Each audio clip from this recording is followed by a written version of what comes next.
Soon they will graduate as nurses, RPNs, or PSWs, but tonight it's a well-deserved pat on the back from the communities that have invested in their education. We wouldn't be here, I'm sure, without Huron Health Kick. They were instrumental in getting our part-time RPN program here in Huron County. All of us students work full-time, and we would always worked in healthcare and wanted to be nurses, but we just, it would be too far to travel, and then the cost, and then you had to take it full-time. Once we were enrolled, we were even informed that they paid for half of our tuition, and even they helped us paying for books, and that's like great. You know, you don't get that opportunity normally. And opportunities are plentiful as the small towns and rural communities that make up this fertile farm belt in southwestern Ontario busily recruit and train a growing healthcare workforce. That was one of the biggest barriers, I think, for local residents in pursuing healthcare, is that they always had to leave the area in order to pursue a healthcare career, in order to gain training and expertise. And a lot of them thought they had to, in order to have great jobs in healthcare, they also had to be in urban environments. But it's not so. Not when an inventive project like the Healthcare Huron Gateway reaches out to high school students with summer camps, job fairs, and sponsored work placements, as well as its post-secondary skills development programs. That is where a lot of our strength comes from, is in making sure we recognize those people and they have the opportunity to pursue healthcare if that's what they choose. And medical researchers and doctors are choosing to come to the new $1 million Gateway Research Institute in Seaforth to find answers to health issues prevalent among rural residents. They have higher rates of cardiovascular disease and stroke, diabetes, obesity, and therefore it's very important to build research capacity to address some of those issues. With his team of medical investigators, Dr. Munoz is using research and today's technology to develop protocols of disease prevention through lifestyle modification. Bringing world-class doctors and medical students here to a rural setting just makes sense. This area, Huron County, Seaforth in particular, is close enough to London and Hamilton and Toronto, to the bigger university hospitals and the capacity there. 5 years ago, the Huron Business Development Corporation recognized that healthcare and community economic development go hand in hand. This has been amazingly successful. Right now we know the impact of what's happening here in medical research means that we could look at expansion very soon.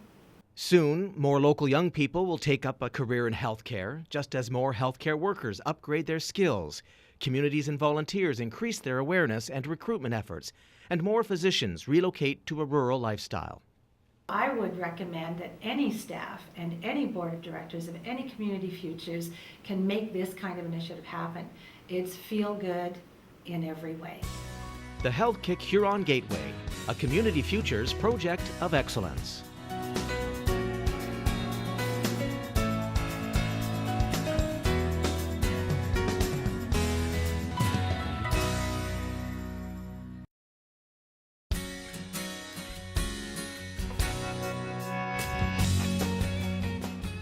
Just as soon as tables and chairs are arranged, guitars tuned, and bows rosined, this meeting will come to order. The business of music has brought these minstrels of Montague together for another jam session in the town's most popular meeting place, the offices of CBDC PEI East. The uniqueness of the building is that our boardroom has accessibility at the back, where people, groups can come in the evening, and we don't have to be here. We have a key code where they can let themselves in and lock the door behind them, and the alarm automatically sets. This fresh approach to economic development and public access was set in motion 2 years ago, when PEI East literally outgrew its previous office.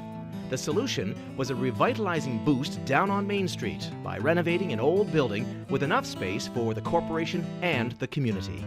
We turned an eyesore into a beautiful building, and it attracted a lot of attention at a lot of different levels in the federal, provincial, and municipal levels, and it basically jump-started a streetscape project. A $200,000 project that included brick sidewalks, underground wired street lamps, plus a walkway leading to Montague's picturesque waterfront. While the building outside mirrors the renaissance of Main Street, inside it reflects the coming together of a community.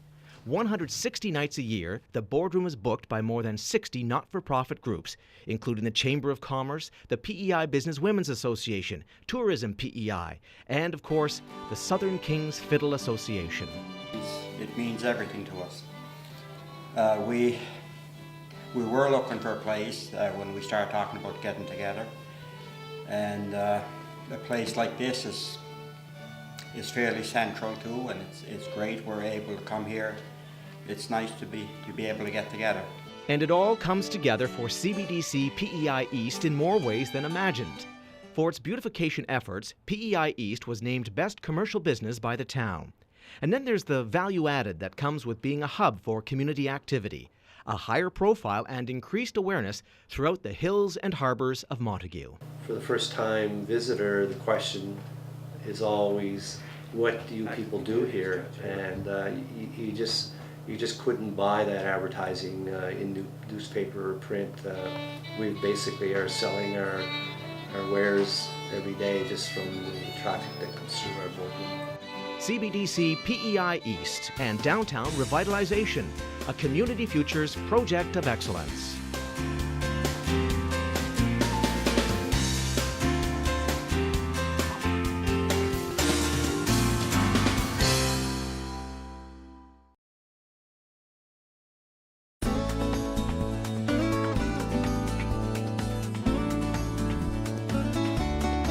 The heart of prairie country, with its wide level plains and gently rolling uplands.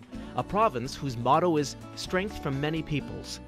And as more immigrants eye Saskatchewan as a place to work and live, a collective of communities is working to help newcomers call the Southeast region home. To help immigrants when they move into a community, address things such as accommodation and housing, and just learning some of the laws that we have in Saskatchewan, finding a religion base that suits their backgrounds, just dealing with a number of different things, from community life to finding English as a second language courses to just learning about the culture and the climate here in Saskatchewan. Made up of 18 partners from the public and private sector, the Southeast Community Settlement Committee recognizes the value of immigration, especially with the increased need for workers to fill the labor shortage in rural Saskatchewan. On our committee as well is immigrants themselves and employers who have really brought a valuable aspect to addressing the needs of immigrants within our communities. Community Futures Sunrise has spent countless hours in the development and direction of the committee, both on the economic development side of the project and as a human resource for new arrivals. One of the initiatives that we're really proud of that has been accomplished over the last year is an immigration orientation video, and this video has been used to circulate to newcomers moving into Southeast Saskatchewan, and it deals with a number of different things such as the pre-arrival, what things immigrants need to do to prepare in arriving to Southeast Saskatchewan, what things do they need to do once they arrive here, within the first few weeks and then after the first 6 months. And after 2 years, the committee is making an impact. Over 40 employers have come calling with questions or looking for referrals. More than 130 newcomers have sought out the committee's help with employment and lifestyle inquiries. As Southeast Saskatchewan opens its doors to new Canadians and new opportunities, the term diversification has come to embrace cultural as well as economic. With an influx of 85% of immigrants within Saskatchewan, we are going to see a dramatic increase right here in Southeast Saskatchewan. And if we don't work at these settlement needs and these retention needs, trends have shown that these immigrants and newcomers will move to the larger centers, the larger cities such as Calgary, Edmonton, Toronto, where they feel more at home. So as a way to keep immigrants in rural Saskatchewan and rural Southeast Saskatchewan, we really need to create a supportive environment for them to make this a long-lasting place for them to call home. The Southeast Community Settlement Committee, a Community Futures project of excellence.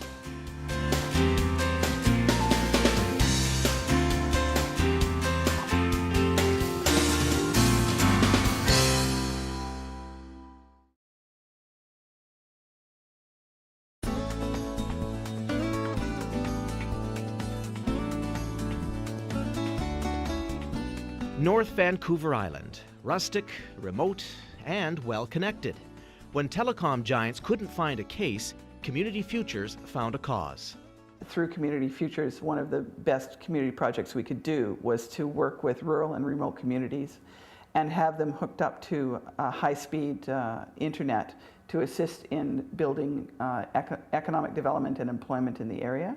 And so a community-based not-for-profit network was formed, providing high-speed internet service to homes and businesses in several small towns throughout the North Island. It keeps us competitive and more of a, not only down island, but onto the mainland and across Canada and around the world, depending on what type of business you're in. And without Ragged Edge, we're quite cut off for having our own websites or our own communications at all through the internet. It's really opened up the possibilities for business development on the North Island. By erecting a series of 30-foot fixed wireless towers that pick up a network feed from a single site, homeowners and businesses are connected by individual receiver dishes.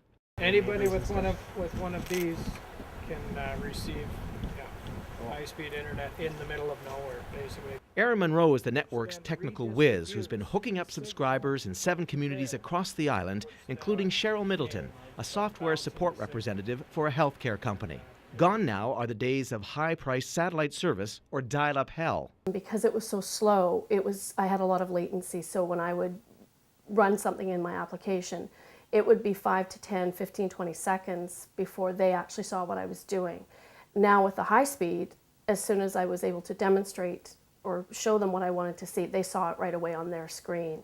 So my training performance increased dramatically. The end user was receiving far better training and service. And service is what 350 Ragged Edge network customers have come to expect from Aaron, who's always there if you need him. His role is kind of double. He has to know the technology piece, but he also has to work with communities and individual people so that they're happy with Ragged Edge and the service that they're given.